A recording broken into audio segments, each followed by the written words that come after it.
वालेकुम आदाब। मैं आज वार्ड नंबर 14 पहाड़ी शरीफ में आई हूँ। यहाँ की आवाम मेरे को बुलाई थी।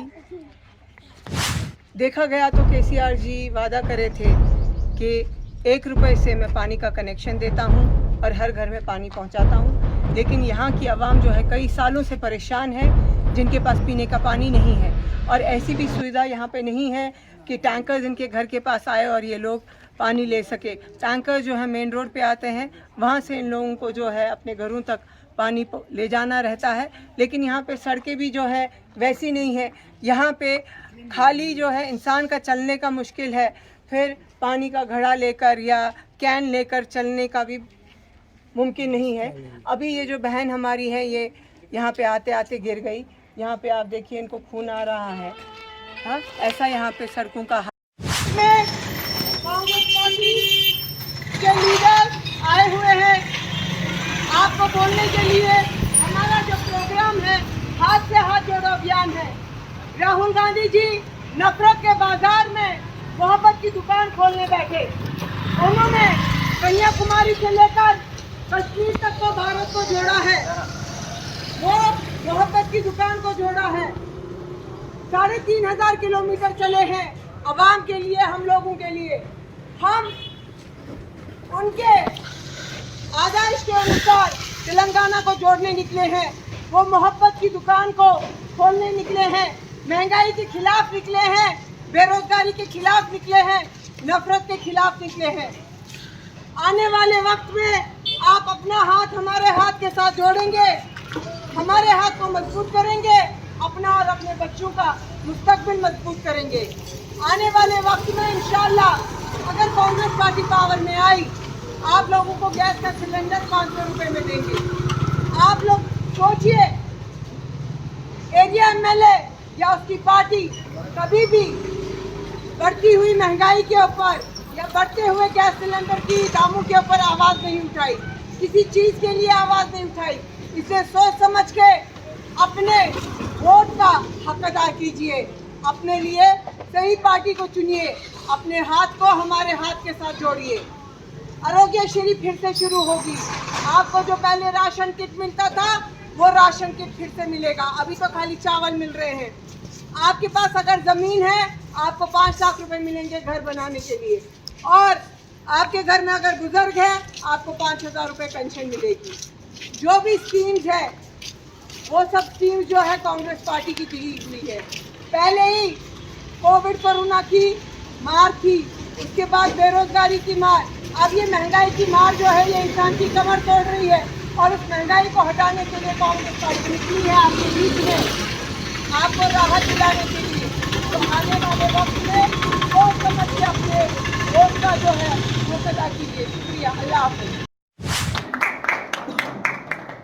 अस्सलाम वालेकुम वरहमतुल्लाहि वबरकातुहू। मैं उस्मा शाकिर हूँ। मैं वाहिद एक मुस्लिम ख़वातीन एज़ अ महासचिव हूँ तेलंगाना की मेन बॉडी में। ये तभी पॉसिबल हुआ है क्योंकि मैं कांग्रेस पार्टी में हूँ।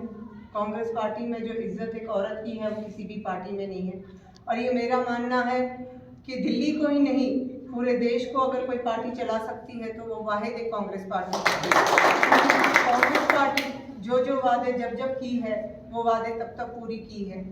चाहे किसानों के लिए कांग्रेस पार्टी ने वादा किया कि हम उनका कर्ज माफ़ करेंगे, और जहाँ जहाँ कांग्रेस पार्टी आई है वहाँ किसानों का कर्ज माफ़ हुआ है। और गुज़िश्ता दौर में जो दिल्ली के हालात हुए थे कोरोना के टाइम पे, मरकज़ को ताला लगाया गया था, मुसलमानों को बुरा भला कहा गया था। मेरी समझ में ये नहीं आ रहा कि झाड़ू जो है सफाई करने के लिए है, वो कोरोना में दिल्ली की सफाई नहीं कर पाया, लेकिन मुसलमानों के ऊपर उंगली उठाया। और मुसलमान जितने साफ पाक रहते हैं, हम लोग 5 टाइम वज़ू करते हैं, तब हमारी इबादत कबूल होती है। और उसी मुसलमान के ऊपर जो है उंगली उठाई गई। और तब जितने भी दंगे हुए, केजरीवाल जी कुछ भी नहीं बोले, क्योंकि वो अपने मुंह में जो है दही जमाए बैठे। हमारी जो शरीयत है, जो अहमद सल्लल्लाहु अलैहि वसल्लम की बनाई हुई शरीयत है, उसमें मुदाखलत हुई। कितने ही लोग होंगे जो तलाक और खुला को फेवर करते होंगे? 5%। लेकिन उसके बावजूद जो है हमारे ऊपर, हमारी शरीयत के ऊपर मुदाखलत हुई। इसलिए मैं आप सबसे अदबन गुजारिश करती हूँ कि आप देखिए कि मोदी सरकार की जो हुकूमत है वो नफरत वाली हुकूमत है। वो मजहब को लेकर, राम को लेकर हुकूमत करती है। कांग्रेस पार्टी के दौर में कभी भी मजहब के नाम पे हुकूमत नहीं हुई, कभी भी वोट के नाम पे हुकूमत नहीं हुई। जब भी हुई डेवलपमेंट के नाम पे हुई। शीला दीक्षित जी के टाइम पे जो डेवलपमेंट हुई है दिल्ली में वो कहीं कभी नहीं हुई। और आजकल की जो महंगाई है, पहले कोरोना की मार, फिर बेरोजगारी की मार, फिर अब महंगाई की मार। हम लोग जो है इतनी मेहनत करते हैं कि अपने बच्चों को आगे बढ़ाएंगे, बेस्ट से बेस्ट तालीम देंगे, बेस्ट से बेस्ट पहनाएंगे, बेस्ट से बेस्ट खिलाएंगे, लेकिन आजकल की महंगाई जो है आसमान को छू रही। कांग्रेस के टाइम पे गैस सिलेंडर जो है वो 300 का था, 300 से 350 हो गया, और तब के दौर में जो है सब्सिडी भी मिलती थी। उसके बावजूद जो महिलाएं अब पोजीशन में है वो महिला तब भी थी, स्मृति ईरानी जी।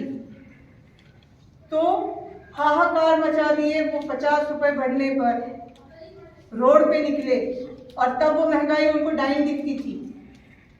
अब वो गैस सिलेंडर 1150 का हो गया है, अब वही महंगाई उनको डार्लिंग दिख रही है। एक शब्द नहीं निकल रहा है उनके मुंह से महंगाई। फिर हमारी फाइनेंस मिनिस्टर, वो भी महिला है, वो कह रहे हैं कि मैं तो लहसुन और प्याज नहीं खाती। लहसुन भी सस्ता है, प्याज भी सस्ता है, 100 रुपए में 5 किलो प्याज है। दालों का क्या रेट था पहले?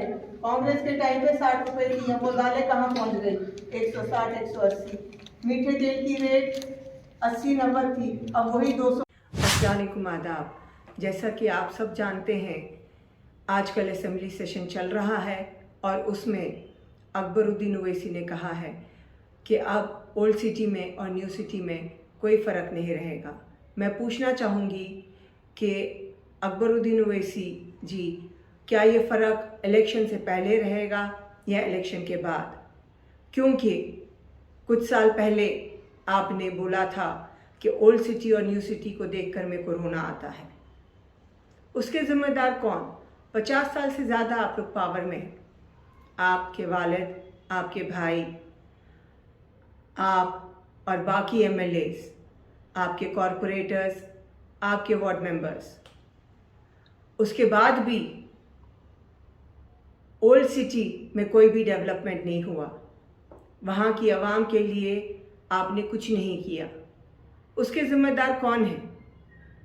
आप खुद ही समझ सकते हैं, और तेलंगाना और हैदराबाद की आवाम भी समझ सकती है। आप कहते रहते हैं हमने ये डेवलपमेंट किया, हमने वो डेवलपमेंट किया, लेकिन आज तक तो हमने कुछ भी नहीं देखा।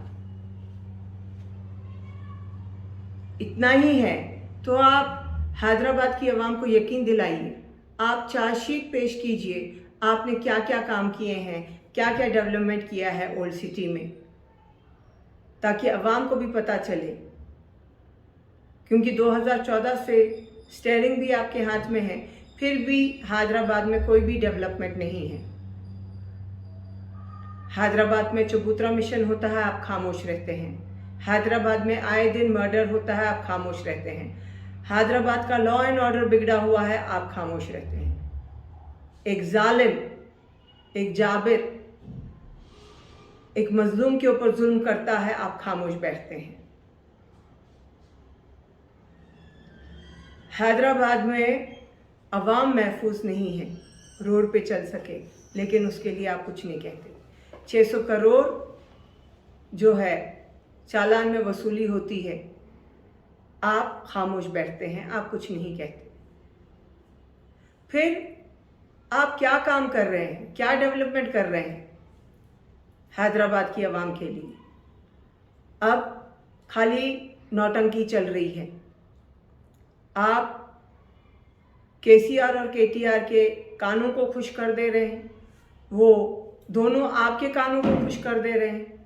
आप हैदराबाद के आवाम के कानों को खुश कर दे रहे हैं और वो लोग खुश हो रहे हैं। आखिर कब तक आप बेवकूफ़ बनाएंगे हैदराबाद की आवाम को? कब तक आप उनके जज्बातों के साथ खिलवाड़ करेंगे? बाज आ जाइए आप, क्योंकि आने वाला वक्त जो है हैदराबाद की आवाम बताएगी कि आप लोग कैसे उनको खुश करते आए हुए हैं। अब ये फिर से आप वादे कर रहे हैं, ये सब झूठे वादे हैं, क्योंकि इलेक्शन के बाद इनमें से एक भी वादा पूरा नहीं होगा। और आने वाले वक्त में 2028 में फिर जब इलेक्शन होंगे, फिर आप यही झूठे वादे करेंगे कि ओल्ड सिटी में और न्यू सिटी में कोई फ़र्क नहीं रहेगा। शुक्रिया।